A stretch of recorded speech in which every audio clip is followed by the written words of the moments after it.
Eu vi que a parte de libertarianismo e anarcapitalismo e a parte de liberdade propriamente dita, ela é muito estratificada, tem várias profundidades, vamos dizer assim, né? Como tu falou. Ah, eu não tenho conhecimento, eu sei o que eu sinto, essa coisa de que quando eu ouvi falar sobre os termos de liberdade, eu sempre fui meio que um libertário. Vou usar essa palavra caso eu esteja usando errado, vocês me corrijam aí, tá? Porque eu não sei exatamente se ela é a correta para isso. Mas essa coisa de que eu me descobri libertário nesse sentido, de uma pessoa que sempre prezou as liberdades individuais e o respeito pelo próximo, né? Uh, e, cara, quando o Bitcoin me trouxe me abriu a cabeça disso. Eu quero na live que a gente estava conversando com o Marco, foi isso, assim, eu me descobri, entendi que tinha mais pessoas pensando assim, que pensavam dessa forma, de uma forma mais até estruturada do que eu, entendiam melhor do que eu, mas, cara, é aquela simpatia imediata. Pô, a liberdade é o que importa, né? Para mim foi isso que me chamou a atenção. Eu acho que uma coisa que ajuda muito, que é fácil de resumir, sintetizar, assim, é quando uma pessoa sintetiza o que ela entendeu, deixando de falar que imposto é muito, como aqui no Brasil, imposto é muito, para imposto é roubo, porque é roubo, que é tecnicamente extorsão, né? Aí Uhum. é mais fácil dela entender que tudo está originando do Estado, está derivando do Estado, que se origina de algo impositivo, é errado. Então, e isso não precisa dizer para ninguém. É que muita gente acabou, assim, por séculos, né, a gente aprendeu a relativizar. Ah, não, mas tem que ter um custo para viver em sociedade, essas coisas. E relativizar isso. Mas, enfim, muita gente que deixar de entender que imposto é muito para entender que imposto é roubo, porque é uma expropriação, né? Sim, sim. E aí Isso passa a demorou para interpretar. cair minha ficha. Não é que demorou. Eu ouvi falar a primeira vez e eu achei esquisito. Falei, cara, tá. Mas parece que a gente sente aquela coisa de que, putz, será que as pessoas no geral vão entender isso aqui e tal? E depois começou a cair a ficha para mim. Falei, foi a primeira vez que eu vi o conceito e a palavra propriamente imposto, né? Que é imposta. Que ela É, não é eu algo demorei que você 5 anos. Eu demorei 5 anos para né?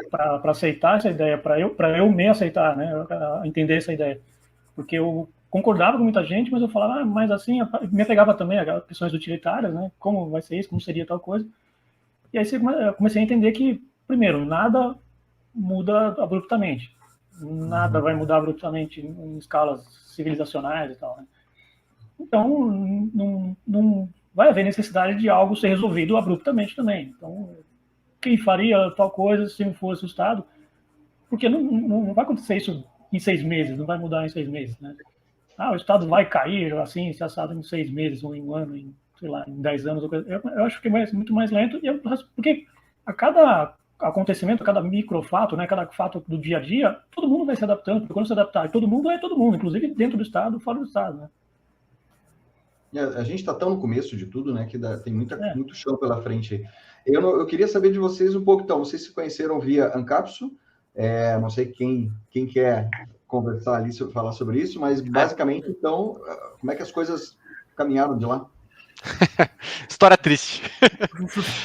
Todo mundo aqui era voluntário, de certa forma, no Ancapsu, né? O Stanley Uhum. cuidava do Instagram, o Marco fazia as revisões, Liberdade Visual e o Rafael, eles faziam textos, eu também participei de alguns textos falando de Bitcoin, a gente tinha nosso grupo e ficava conversando. E aí, de determinado momento, a gente começou a ficar muito chateado com posições do canal defendendo o Zelensky, né, que praticava coerção contra pessoas inocentes. E toda a ideia nossa, assim, um mundo onde coerção não deveria existir. E se você derivar que coerção é errado, violência contra pessoas inocentes é errado, dessa premissa você deriva tudo, basicamente, né? E por isso, inclusive, nasceu. Quando teve esse spin-off, que todo mundo acabou saindo lá do Capsu por ele estar defendendo violência contra indivíduos inocentes, que é contra a Uhum. premissa nossa, a gente meio que se reuniu, começou a conversar entre a gente e vamos dar um nome para nós. Qual é o nome que a gente dá? Aí acho que foi uma Uhum. sugestão até minha. Eu falei, imperativo moral, porque a gente ia ter que colocar o que a gente concorda como que é correto em primeiro lugar, e não, isso é correto, mas dessa vez passa um pouquinho, não, tentar manter a posição do correto, né? e manter assim. Jaraguá. Sim. Não, só contextualizando, na verdade, o nosso grupo é bem mais antigo, né?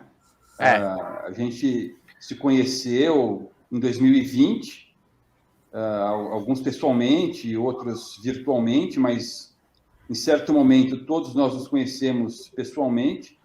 Então já faz tempo que esse grupo existe, talvez não com um canal no Telegram como é agora, mas enfim, a gente já se conversava, né?